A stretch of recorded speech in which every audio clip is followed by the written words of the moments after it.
Over the past 24 hours, Russian forces have conducted 28 airstrikes and more than 65 attacks from ground-based artillery systems. The Russians shelled 25 localities, including military targets and energy infrastructure in Ukraine. Meanwhile, in Kiev, authorities have ordered power cuts. Today, 3 energy infrastructure facilities were destroyed by the enemy. Of course, we will do everything possible to make our country's energy system fully operational. It will take time and our joint efforts.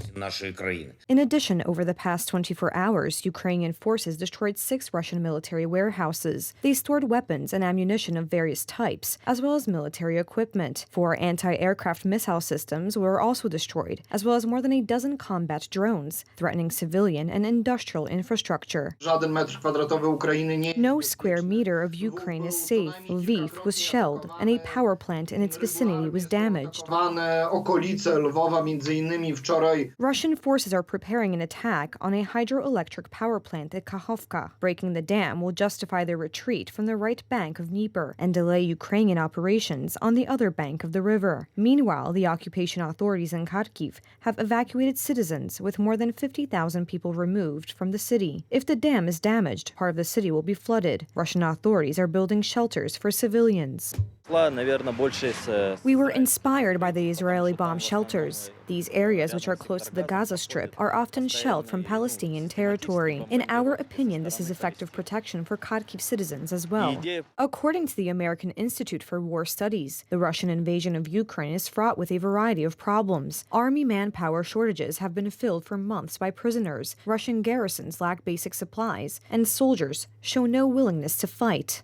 I think that Vladimir Putin finds himself in an incredibly difficult position.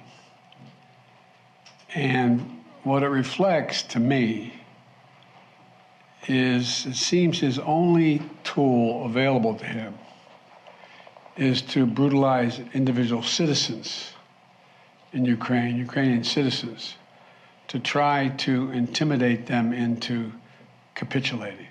A summit of union leaders began today in Brussels. The basis for discussion will be a package prepared by the European Commission. In it, there is a proposal for joint gas purchases and mandatory solidarity on sharing the resource in crisis situations. It's a good basis, building on the tools we had in the past in order to take additional steps and to clarify what we want for the future. The European Council tomorrow will be difficult. It will be complex because there are different sensitivities, different opinions. We do not have all the same starting points, but I see 2 important elements. First question, are we ready to work together in order to implement measures to lower the prices of gas? Since August, Russia has been buying kamikaze drones from Iran, which it has been using to attack civilian targets and important infrastructure facilities in Ukraine. 8 individuals and legal entities are to be subject to EU sanctions for supplying Iranian drones to Russia, Reuters reports. According to unofficial information, the list includes a drone manufacturing company and the chief of staff of the Iranian army.